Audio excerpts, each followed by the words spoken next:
Hey, I'm starting a fanfic of Dress Up in You. It's a fanfiction by Miss King being 89. And when I figured out there weren't any fanfics of it, well, there was one, but it only had 1 episode. I decided to make one myself. This is my first fanfic, so sorry if I stutter a lot or if there's irritating mistakes. But please leave suggestions in the comments or feedback. I will get an intro song later, but I just need to figure out how to edit it. So there is a song in the beginning, and I don't know how to add in a song, so I'll just say it in a sing-song voice. Now, let's get started. Dress Up in You by Miss King being 89. I'm the singer in a band. You're the loser, I won't dismiss you out of hand, 'cause you've got a beautiful face. It will take you places. What's set between pet food and prongs? Prongs. Mate, are you going tonight or what? Pet food. Obs. Wouldn't miss it. Prongs. Noise. Pet food. Do they have a name yet? Prongs. Drumroll. Pet food. Dot dot dot. Prongs. Dot dot dot. The Flu Fighters. Pet food. Oh my god. Prongs. What? It's funny. They're all nurses. Pet food. It was your idea, wasn't it? Prongs. Maybe. Pet food. Dot dot dot. Prongs. What? Not funny? Pet food. I preferred the medicines. Prongs. Dot dot dot. Prongs. Fuck. That is better. Pet food. DW. We can all be as rowdy as me. See you at your 7? Prongs. Sounds good. Bring morals? Pet food. I'll try. GTG. Prong. TTYL. X. Sirius pressed the button on the side of his phone and slid it quickly into his back pocket. The kettle had boiled and Miss Fig came toddling out of the kitchen, carrying a tea tray in her shaking arthritic hands. He started forward quickly. Let me. He carefully took the tray from her and settled it down in a little coffee table. Such a lovely young man, she smiled at him through her cataracts. So helpful. Did I tell you about my grandson? I'm sure you'd like him. Let me find a picture. Sirius tried to hide a smirk. She did this every time. He felt very sorry for her grandson, who was probably very nice, but at least a decade older than Sirius and not his type at all. Anyway, he wasn't looking for anything like that right now. For the first time in his life, he felt like he was actually going somewhere. A relationship would only muck it all up. Of heartbreak, but he knew that now. We'd better be getting on with your duo, Arabella, he said gently. Didn't you say you have bingo at 4? Oh, yes. The old lady nodded, getting up again. Oh, you're good to remind me. I'd forget in my head if it weren't screwed on. Come on, true love. He followed her into her little bedroom, dodging one of her 10 cats as it wove between his legs. Bloody cats. He'd never been a fan. Horrible, scratchy, yowly things. Everything in Mrs. Fig's bedroom was a revolving avocado green, from the ancient porcelain fixtures to the knitted bog roll cover sitting in the tiny windowsill. Sirius loved it. So kitsch. He settled her into the kitchen chair that he had placed there when he arrived and began to run the taps. Just you relax, he said kindly as he held her head in his hands and guided her to lean back. I feel like a film star, she babbled cheerily, closing her eyes as he began to wet her hair. I'll have you look like Harry Mirren in no time, he replied. Temperature okay? Lovely, she sighed happily. Sirius smiled. If only his mother could see him now. He was aware that it wasn't exactly glamorous, being a part-time mobile hairdresser for old ladies and toddlers, but it was only a stopgap, and believe it or not, it really made him happy. Mrs. Fig was a regular, and he would miss sorting out her trim set every Friday of the month. He would be on to bigger and better things soon enough. They had the premises and the staff, just waiting for the final month of reverb now, and the name. They needed a good name. He finished Mrs. Fig by 3, and then had another cup of tea with her, because he didn't have anywhere else to be, and she liked having someone there. Old ladies were good company, in Sirius's opinion, usually happy to carry the conversation and full of story about the 1960s or whenever they were teenagers. Anyway, it came with the territory, he thought. Hairdressers are part beauty and part talking therapy. Not hairdressers, Marlene would scold him. We're stylists. That's what their business cards said anyway. Marls had printed them up the very day they'd had the idea to go into business together. Black and McKinnon, professional hairstylist, Newham, Hackney and Tower Hamlets. Sirius wasn't a fan of the name. He didn't want his family's name on anything to do with him. But Marlene had promised him they would come up with something better once the shop was ready. He left it up to her. She was the business end. On his way out of Mrs. Figg's flat, she pressed a pound into his hand, grinning and telling him not to spend it all at once. He smiled back and gave her a peck on the cheek, slyly placing the coin back into the little dish on the telephone table in the hall. It was a paltry tip, but he knew she only had the state pension to live on, and he couldn't bear to take any more from her than the 20 quid he charged for the whole job. "Come back soon, handsome," she cackled, waving from her front door. He smiled bashfully, weighted down by his heavy kit bag. "See you on the 21st, love." The lift was broken, but he didn't mind the stairs, even in his skinny jeans. He was in a good mood. It had been an easy afternoon's work, and how he was free to do as he pleased until Lily's gig tonight. Anyway, the sun was shining, which always was a plus for London, brightened up the graffiti. At the bus stop, Sirius checked his phone again. 12 messages. 1 from Marlene, 1 from Lily, and 10 from James. That sounded about right. James first occurred. "Oh my god, I'm so bored. What you up to? You working? You still owe me tenner from the Chinese last week. You can get first right in." "Nah, only joking. It's for charity, innit? What you gonna wear? You think rugby shirt's okay? Gid and Fab are going tonight. Are you okay with Gid now? I can tell him to piss off if not." "So bored.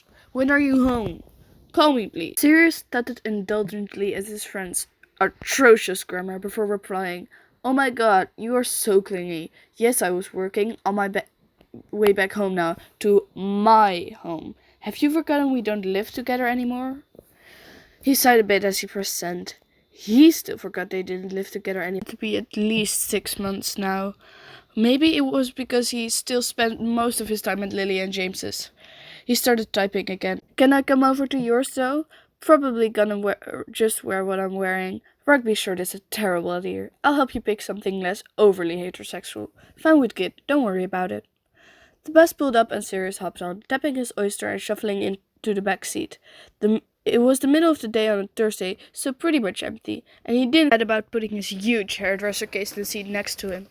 He read the message from Marlene. "Got a wedding booking for June. Hair and makeup, 5 hours. Can you do it? I'll do makeup." That was lucky. They'd only recently decided to take event bookings and had been struggling to garner interest, as they didn't have the experience. As nice as it was to troll around council estates giving old ladies blue rinses, weddings were definitely where the big money was. He replied, "Yes, definitely," then opened Lily's message. "Oi, oi, sexy. Do my hair tonight. Will love you forever. XXX. He grinned at that. If he had to lose his best mate in the world to somebody else, then it might as well be Lily fucking Evans, as she liked to introduce herself. He fired off another response. "No props, babe. Winky face. X." The rest of the journey, he settled back watched the view. He'd broken his headphones that morning, which was a bit of a bummer, but the bus window provided satisfactory distraction. Mothers dragged wailing toddlers along the pavement. Groups of old men stood smoking outside the Turkish kebab shop. Stalls selling exotic fruit and splashes of color to the grimy pavement. Posters for gigs and pub nights were plastered on every spare bit of wall. Sirius wondered if he would ever get used to the complete technicolor mayhem of East London. It was a world away from quiet, leafy Kingston where he had grown up. His phone buzzed again. "Yes, come over, get us on." Fortunately for Sirius, this meant getting off at his usual stop, because yes, he had moved away from his childhood's best friends, but only one street over. Baby steps. The Father Evans lives in a gorgeous penthouse flat in the new development in Dalston, only 5 minutes walk from the overground. From the balcony, yes, a bloody balcony, in London, you could see the spire of the Holy Trinity Church. Sirius personally did not go in for churchy stuff, but he was particularly fond of this one, ever since he'd found out it was a clown's church, and home to an actual museum of clowning. The lift was always working in their building, and Sirius had his own fob for the doors, so he let himself in. He dumped a heavy bag in the hallway and wandered into the kitchen. The kettle was steaming and 2 mugs were set out, a bag of Yorkshire tea in each. I'm here, Sirius called, pouring hot water and searching the drawers for a teaspoon. 2 ticks, James called from somewhere else in the flat, ready to rock. Oh, good lord, Sirius smirked, squeezing each tea bag against the side of its respective mug and tossing them in a compost bin sitting in the windowsill over the sink. It was a lovely bright kitchen, airy painted white like the rest of the flat. The walls were taken up with huge modern art prints, lilies, and vintage sci-fi posters, James's. As he opened the fridge to dig out the milk, he couldn't help but notice that it was packed to bursting with beer, wine, and big bottles of fizzy drinks. Cheers, pal! James finally appeared, hair wet and glasses askew, pulling his shirt on. He grabbed the second mug and slurped it like a builder. How's this? He gestured at the top he was wearing. It was an old HMV Led Zeppelin shirt. It's perfect, Sirius's now brow. It's mine. Is it? James looked down at his chest, frowning.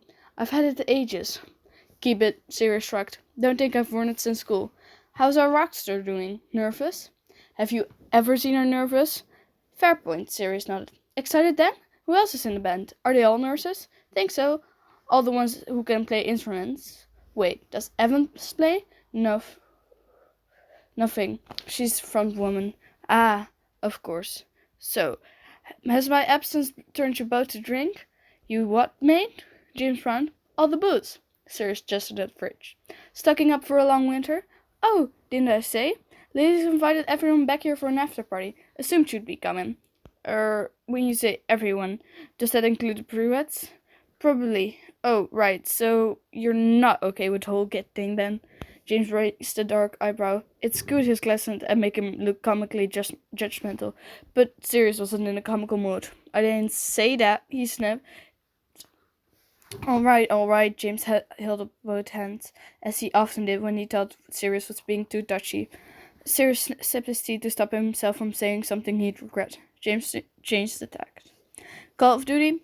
Thought you'd never ask. Sirius smiled, ready to pretend nothing had happened at all. It wasn't James's fault, of course. Sirius hadn't really talked about Gideon since the breakup, unless you included drunken rambling when he was in the very depths of it. The relationship hadn't been that serious, or at least Kit clearly hadn't thought so, but they'd been together on and off since school. The main problem was that Gideon had been on and off with a lot of other people too. The last time it happened was the final straw for Sirius. If he took him any more blows to his pride, he'd never forgive himself. He and James spent the next few hours plugged into the Xbox, sitting on the big turquoise velvet sofa in James's living room, another of Lily's improvements. Somehow, when the flat had been Sirius and James's bachelor pad, they had never gotten around to furnishing it properly. Sirius had been a moth-bitten all back at the flat he shared with Marlene, but he sneaked that suspicion Lily had thrown James's out. At about 6:30, the front door went, and Lily's voice echoed through the front. Anyone fancy a cuppa?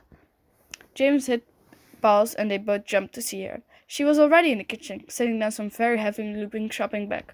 5'0", with a main flame of red hair and striking eyes, Lily Evans was the force of nature, the most driven of the three of them.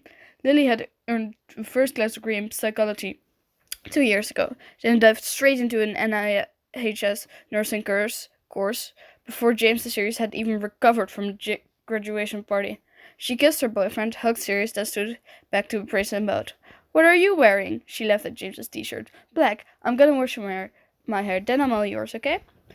Sirius nodded, making another round of tea. She dropped her keys in the kitchen counter and then started unpacking the shopping bag she'd carried in.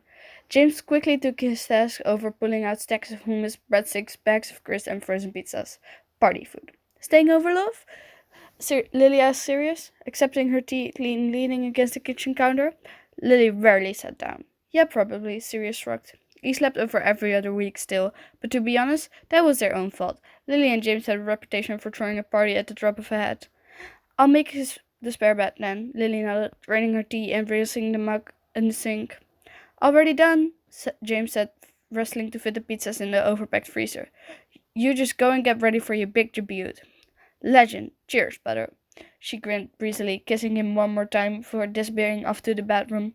Sirius shook his head in wonder. His tear had barely cooled. You do, he said. What? James grinned back, though he knew exactly what. James Potter had been fortunate in many areas of his life: wealthy parents, and more importantly, loving parents, an excellent education, a sense of humor, and of course, the ultimate best friend in Sirius Black. Perhaps the only thing James was actually smug about was having met his soulmate at 14 years old. Of course, at that time, she hadn't exactly seen things the same way, and it had taken him 4 years to convince Lily Evans that he wasn't just another arrogant public school toff. But that was all forgotten now, and it was quite clear they were the perfect match. Not that Sirius was jealous. Cheer up, Black. James snapped him on the shoulder, reading his mind. Might see someone you fancy tonight. I'm not looking for, Sirius started. A relationship, James finished. I know that. Doesn't it mean you can have a shag now and then, does it? Why are you so obsessed with my sex life? Sirius started. How can that be? You don't have one. Oi! Sirius lunged at James. They wrestled in the middle of the kitchen floor for a bit, socks sliding on the laminate floor. It was pretty pointless play finding James, who was adept at pretty much every contact sport there was, but he had never stopped Sirius. I'm ready, Lily yelled from her bedroom. Come and style me, Mr. Sassoon. Sirius struggled out of the headlock James had him in, grinning. Be continued, wanker. That's rich, James retorted, as Sirius hurried down the hall. What's he shouting about now? Lily raised an eyebrow, drying her hair in the mirror. She was wearing a big, fluffy purple dressing gown, and her dressing table was a mess of hair products and accessories. Nothing exciting, Sirius replied, standing behind her and formulating a plan of action. He picked up a comp. Right, what are we thinking? Shirley Manson, Florence Wells, Stephen Nick, Lily said, firm to him. Or just the best that you can do in half an hour. I need to be there for the sound check. Whoa, fame has really gone into your head, Evans. Sirius began to. So, who else is in this band? Prongs was fake. God, you have no idea how hard it was to scratch up interests, she exclaimed, as if anybody would be thrilled to join a rock covers band on short notice on top of their day job. I mean, it's for charity. Shocking, Sirius smiled, warming up the straighteners. But luckily, Alice owed me a favor. Alice plays an instrument? No, but the guy she started seeing in the children's ward has a drum kit. Frank something. Alice said she'd pick up a tambourine if she really had to. Then Dr. Shacklebolt, Kingsley. I think you've met him. He was at our last party. Anyway, he's always going on about how he played guitar in a garage band as a teenager, so I wrangled him. Nice. Sirius could imagine exactly what wrangling meant. Lily was the most persuasive person he'd ever met. Somehow you ended up feeling as if she'd done you a favor, when it was completely the other way around. Bassist? Yeah, I was really stuck there for a while. I thought we might have to do without, but it turns out one of the chaps down in Adme plays in a band, so we got lucky. He was the hardest to win around. I thought he'd beat the shy at first, but honestly, I think he's the only one of us with any talent. Anyway, he taught Frank practically all the songs. Is Marlene coming? I asked James to remind you. Oh, shit, yeah. Sirius pulled out his phone quickly and sent a message. I'm sure she will. She never misses a party. And get her to bring Dorcas, Lily commanded, lining up her makeup and the dresser as Sirius prompted her. The more the merrier. The Shacklewell Arms was a standard East End pub, complete with Victorian etched glass windows and brassy light fixtures. Sirius popped in for a drink there before, but had never seen a band playing there before. It turned out they had a room reserved especially for live music in the back, with its own tiny bar selling only beer and Jack Daniels. This suited Sirius, who had never been fussy about his poisons. They arrived early-ish and were met at the door by Alice, who was sitting on a small table holding a collection tin. Here you go. She held the bright green box out to James. Lily said you volunteered to take donations. She told me to tell you to be charming and try not to make any of your jokes. People love my jokes, James protested, taking the tin from her. Where is she anyway? Going over the set list with Frank and Remus, Alice shrugged. Things were getting heated, so I thought I'd better leave them to it. That was Alice all over. Sirius had only met her a handful of times, but he had the impression of someone who was completely the opposite to Lily. Where Evans was dynamic and candid, often to the point of bluntness, Alice was altogether more quiet and compliant, preferring that everybody just get along. Still, ever since Lily had started her nursing course, she and Ellie had become fast friends and seemed to get on like a house on fire. What are they arguing about? Sirius asked, interested. He hadn't met Remus or Frank yet, I wonder what on earth they thought was worth going up against Lily. The venue gave us a longer time slot than expected, I think. We haven't rehearsed enough song, and Lily wants to just blag it. But Frank reckons we're not good enough. We're not, to be fair. We sounded like shit yesterday. Sirius and James both objected gallantly to this, assuring Alice that everything would sound fantastic. Privately, Sirius couldn't wait. If it was shit, then at least they'd all have a good laugh about it later. Alice finally disappeared into the green room. Sirius went to grab drinks for James and himself, and by the time he returned with 2 pins, the room was starting to fill up.